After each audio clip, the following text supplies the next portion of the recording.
রাম রাম বন্ধুরা, নমস্কার। আশা করছি তোমরা সবাই খুব ভালো আছো। বন্ধুরা, তোমরা যদি ইচ্ছুক থাকো একটা ভালো সরকারি চাকরি করতে, তাহলে আজকে যেই সরকারি চাকরির আমি ফর্মটার কথা বলবো, এটা তোমরা লুকিয়ে লুকিয়ে শুধু আবেদনটা করে দাও। কারণ এই কারণেই বলছি যে লুকিয়ে লুকিয়ে করো। এখানে নিয়োগ প্রক্রিয়াটায় কোনো লিখিত পরীক্ষাই নেই, কোনো পরীক্ষা তোমাদের দিতে হবে না। প্রিপারেশন নাও, আগে পরীক্ষা দাও, তারপর চাকরি নাও, এই প্রসেসটা এখানে নেই। সরাসরি মেরিট লিস্ট জারি হবে, মেরিট লিস্টে নাম আসলেই তোমরা চাকরি পেয়ে যাবে।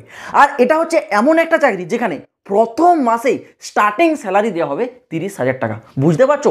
এবার তোমাদের আস্তে আস্তে যখন তোমরা ইমপ্রুভ করবে, এক বছর পেরিয়ে যাবে, তখন কিন্তু স্যালারি আস্তে আস্তে বাড়তে থাকবে। কিন্তু প্রথম মাস থেকেই স্টার্টিং স্যালারি 30,000 টাকা। আর সব থেকে বড় বিষয় হলো এর ফর্ম আবেদনের লাস্ট ডেট কিন্তু মাত্র আর কয়েকদিন পর, 21 মার্চ। তো বুঝতে পারছো, খুবই ইম্পর্টেন্ট ভিডিও তোমাদের জন্য।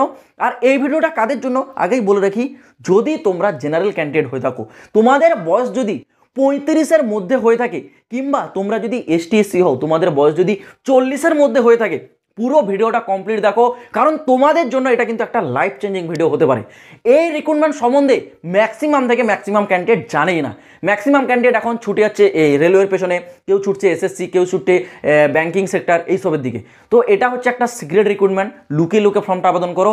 আশা করছি তোমাদের কিন্তু এই চাকরিটা লেগে যেতে পারে। তো ভিডিওটা কমপ্লিট দেখার একটু চেষ্টা করো। দেখো, সর্বপ্রথম বলে রাখি এই রিক্রুটমেন্টটা কোথা থেকে করানো হচ্ছে। এটা হচ্ছে কিন্তু ডিপার্টমেন্ট অফ পোস্ট, অর্থাৎ পোস্ট অফিসের তরফ থেকে এক্সিকিউটিভ পদে কিন্তু নিয়োগটা করাচ্ছে। যেখানে ফর্ম আবেদন অলরেডি শুরু হয়ে গেছে, গত 1 মার্চ 2025 থেকে শুরু হয়েছে। আর এর আবেদনের যে লাস্ট ডেট, সেটা থাকছে কবে না 21 মার্চ 2025। মানে বুঝতে পারছো, 21 মার্চ, আজ অলরেডি কিন্তু 12 মার্চ হয়ে গেল, মাত্র আর কয়েকদিন, মানে মোটামুটি ওই 6-7 দিন টাইম আছে। এই 6-7 দিনের মধ্যে তোমাদের ফর্মটা কিন্তু অনলাইনে আবেদনটা করতে হবে। ওকে, এর আবেদনের যে মোড, সেটা অনলাইন। অফলাইনে তোমাদের কোনো সমস্যা নেই যে আবেদনটা করতে হবে, অনলাইনে ইজিলি আবেদনটা করতে পারবে। স্যালারিটা ভাই দুর্দান্ত লেভেলের। প্রথম মাস থেকেই বলেছে 30,000 টাকা স্যালারি। ভাই মুখের কথা, প্রথম মাস থেকে 30,000 টাকা স্যালারি দেওয়া মানে এবার তো আস্তে আস্তে স্যালারি বাড়বে। তো বুঝতে পারছো, একেবারে অ্যাট্রাকটিভ একটা মানে আকর্ষণীয় স্যালারি তোমাদের দেওয়া হবে।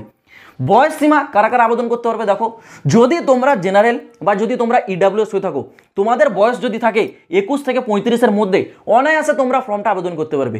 কিন্তু যারা ওবিসি, তারা এর উপর পেয়ে যাবে 3 বছরের ছাড়।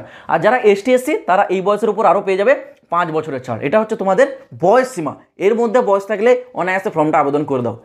এবার আসি তোমাদের সিলেকশন প্রসেস বা নিয়োগ প্রক্রিয়া, যেটা একটা মানে সব থেকে অ্যাট্রাকটিভ বিষয়। মানে এটা হচ্ছে তোমাদের একটা বিরাট জিনিস, যেখানে কোনো পরীক্ষা হচ্ছে না, নো এক্সাম, সরাসরি বলে দিয়েছে কোনো পরীক্ষা হবে না, কেবল একটি মেরিট লিস্ট জারি হবে। এই মেরিট লিস্টে যাদের নাম আসবে, তারা চলে যাবে খুঁজে না ইন্টারভিউর জন্য। ইন্টারভিউতে ভাই কমপ্লিট করে নিতে পারলে ইন্টারভিউটা, তাহলেই তোমরা একদম ফাইনাল জয়নিংয়ে পৌঁছে যাচ্ছ, আর কিচ্ছু থাকছে না। এবার তোমাদের বলে রাখি দাদা, এই যে তুমি রিক্রুটমেন্টটা বলছো, এর প্রমাণ কি আছে? ভাই এই রিক্রুটমেন্টটা করাচ্ছে ইন্ডিয়া পোস্ট পেমেন্ট ব্যাংকের তরফ থেকে এক্সিকিউটিভ পদে। এই রিক্রুটমেন্টের যে নোটিফিকেশন, সেটা ইতিমধ্যে জারি হয়ে গেছে। নোটিফিকেশনটা কোথায় পাবে দেখো, নোটিফিকেশন তো আর আমি তোমাদেরকে এই ভিডিওর মাধ্যমে দিতে পারবো না। তো এর জন্য তোমাদের সুবিধার্থে আছে টেলিগ্রাম গ্রুপ। যারা টেলিগ্রামে জয়েন হওনি, ভিডিওর ডেসক্রিপশনে লিঙ্ক পাবে, গিয়ে জয়েন হও। সরাসরি তোমরা এই রিক্রুটমেন্টের একেবারে অফিসিয়াল পিডিএফ নোটিফিকেশন পাবে, তোমরা ডাউনলোড করে নিজে হাতে একবার ভালো করে পড়ে নেবে। সেখানে স্পষ্ট সব কিছু কিন্তু উল্লেখ করে দিয়েছে। এবার বলে রাখি, এখানে তোমাদের আবেদন করার জন্য শিক্ষাগত যোগ্যতা কী চেয়েছে। শিক্ষাগত যে যোগ্যতা, সেটা বলেছে কেবল গ্র্যাজুয়েশন পাস। যারা স্নাতকোত্তর পাস করে নিয়েছো বা যারা গ্র্যাজুয়েট পাস ক্যান্ডিডেট, তারা পারবে এখানে আবেদন করতে। গ্র্যাজুয়েটে তুমি যাই নাম্বার পাও না কেন, গ্র্যাজুয়েট পাস থাকলেই তোমরা অনায়াসে আবেদন করতে পারবে। গ্র্যাজুয়েট থেকে তোমরা যে নাম্বারটা পাইছো, সেই নাম্বারের উপর ভিত্তি করে একটি মেরিট লিস্ট জারি হবে। সেখানে যদি তোমার নাম আসে, তবেই তোমরা ইন্টারভিউতে যেতে পারবে, আর ইন্টারভিউ ক্লিয়ার করলেই চাকরি। ব্যাস এটুকুই।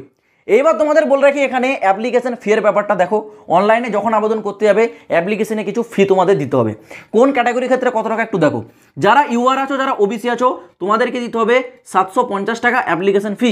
কিন্তু যারা এসসি এসটি পিডাব্লিউডি, তোমাদেরকে দিতে হবে 150 টাকা অ্যাপ্লিকেশন ফি। ঠিক আছে, এটা হচ্ছে তোমাদের অ্যাপ্লিকেশন ফি থাকছে। তো আশা করছি এই রিক্রুটমেন্টের ব্যাপারে পুরো বিষয়টা আমি তোমাদেরকে বুঝতে পারলাম। এর আবেদন করতে যারা ইচ্ছুক আছো বা যারা এলিজিবল ক্যান্ডিডেট আছো, অবশ্যই আবেদন করো ভাই। কারণ এখানে কম্পিটিশন খুবই কম হবে এবং একটা বিনা পরীক্ষার একটা ভালো স্যালারির চাকরি। আর এর আবেদনের লাস্ট ডেট 21 মার্চ। এর আগে কিন্তু অবশ্যই তোমরা আবেদনটা করে নেবে। নোটিফিকেশন নোটিফিকেশান যদি ডাউনলোড করতে যাও, ডিসক্রিপশনে দেওয়া টেলিগ্রাম চ্যানেলে যাও, ওখান থেকে সরাসরি নোটিশটাকে ডাউনলোড করে নিয়ে একবার ভালো করে পড়ে নেবে। তো আশা করছি পুরো বিষয়টা তোমাদেরকে বোঝাতে পারলাম। যদি তোমাদের কোনো প্রশ্ন থাকে কমেন্ট বক্স খোলা থাকছে, কমেন্টে কমেন্ট করে জানাতে কিন্তু কেউ ভুলবে না। তো দেখা হচ্ছে আবার পরের ভিডিওতে নতুন কোনো আপডেটের সাথে। জয় হিন্দ, বন্দে মাতরম।